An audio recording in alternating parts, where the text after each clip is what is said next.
വാർത്തകളും വിശേഷങ്ങളും എത്രയും പെട്ടെന്ന് അറിയാൻ നമ്മുടെ വീഡിയോ ഇപ്പോൾ തന്നെ ലൈക്ക് ചെയ്ത് ചാനൽ സബ്സ്ക്രൈബ് ചെയ്ത് സപ്പോർട്ട് ചെയ്യണേ ഫ്രണ്ട്സ്. സോഷ്യൽ മീഡിയയിലെ ഏറ്റവും വലിയ ചർച്ചാ വിഷയങ്ങളിൽ ഒന്നായിരുന്നു ഒരു സമയത്ത് ദിലീപും മഞ്ജു വാര്യറും തമ്മിലുള്ള വലിയ രൂപത്തിലുള്ള പ്രശ്നങ്ങളെല്ലാം തന്നെ. അടുത്തിടെയാണ് അവൾക്കൊപ്പം ഒരു മാധ്യമ പ്രവർത്തകന്റെ അന്വേഷണ കഥ എന്ന തരത്തിൽ ഒരു പുസ്തകം പുറത്തുവിട്ടത്. കൊച്ചിയിൽ നടന്ന ആക്രമിക്കപ്പെട്ട കേസിൽ പിന്നാലെ നടത്തിയ സുദീർഘവും അപകടമേറിയതുമായ അന്വേഷണ മാധ്യമ പ്രവർത്തകന്റെ അനുഭവക്കുറിപ്പാണ് അവൾക്കൊപ്പം എന്നത്.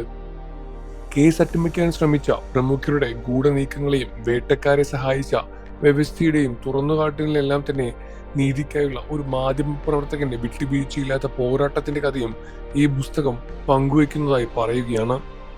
ഇപ്പോഴത്തെ പുസ്തകം വായിച്ചവരിൽ ഒരാൾ പങ്കുവച്ച കുറിപ്പാണ് ശ്രദ്ധ നേടുന്നത്.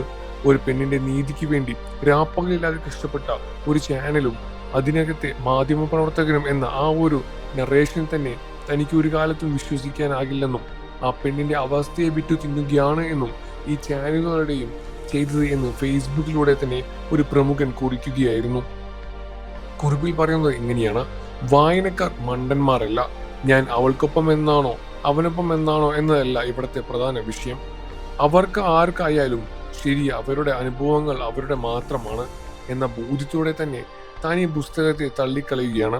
കാരണം ഒരു പെണ്ണിന്റെ നീതിക്ക് വേണ്ടി രാപ്പകലില്ലാതെ കഷ്ടപ്പെട്ട ഒരു ചാനലും അതിനകത്തെ മാധ്യമ പ്രവർത്തകരും എന്ന ആ ഒരു നറേഷൻ തന്നെ തനിക്കൊരു കാലത്തും വിശ്വാസ യോഗ്യമല്ല. മനസ്സിലായില്ലേ? ആ പെണ്ണ് അവസ്ഥയെ വിറ്റു തിന്നുകയാണ് ആ ചാനൽ അടക്കം എല്ലാവരും ചെയ്തത്. എന്നിട്ട് ഒടുവിൽ ഇപ്പോൾ മാധ്യമ പ്രവർത്തകന്റെ നീതിബോധത്തെക്കുറിച്ചാണ് പ്രസംഗം നടത്തുന്നു. നോക്കൂ, ഒരു മാധ്യമ പ്രവർത്തകൻ എന്ന നിലയിൽ നികേഷ് കുമാറിനെയോ അയാളുടെ ഉദ്ദേശശുദ്ധിയോ അവരുടെ ചാനലിനെയോ അതിനകത്ത് ഈ മാധ്യമ പ്രവർത്തകനെയോ പറ്റി തനിക്ക് വലിയ അഭിപ്രായങ്ങളൊന്നുമില്ല. TRPക്ക് വേണ്ടി ഏതോ വീട്ടിൽ മുകളുടെ ഡ്രോൺ പറത്തിയ ടീമാണെന്ന് ഓർക്കണം. പിന്നെ തലയ്ക്ക് വെളിവുള്ള ആർക്കും അറിയാം TRP കൂട്ടാനായി ഇവർ നടത്തിയ നടി ആക്രമിക്കപ്പെട്ട കേസിൽ എന്ന തരത്തിൽ പിന്നാലെ പോയ കാര്യങ്ങളെല്ലാം തന്നെ. ഇത്തരത്തിലുള്ള വിഷയങ്ങളെല്ലാം തന്നെ കൈകാര്യം ചെയ്യുമ്പോൾ വളരെയധികം സൂക്ഷ്മതയോടെ കൈകാര്യം ചെയ്യേണ്ടതാണ്. ഇവയൊന്നും തന്നെ ഇത്രത്തോളം വിശ്വസിക്കാനാകില്ല എന്ന തരത്തിൽ വലിയ രൂപത്തിലുള്ള വിമർശനത്തിന്റെ കുറിപ്പാണ് പുറത്തു വന്നത്. ദിലീപും മഞ്ജു വാര്യർക്കെതിരായ തരത്തിലാണ് ഇത്തരത്തിലെല്ലാം തന്നെ സംസാര വിഷയങ്ങളും വരുന്നത്.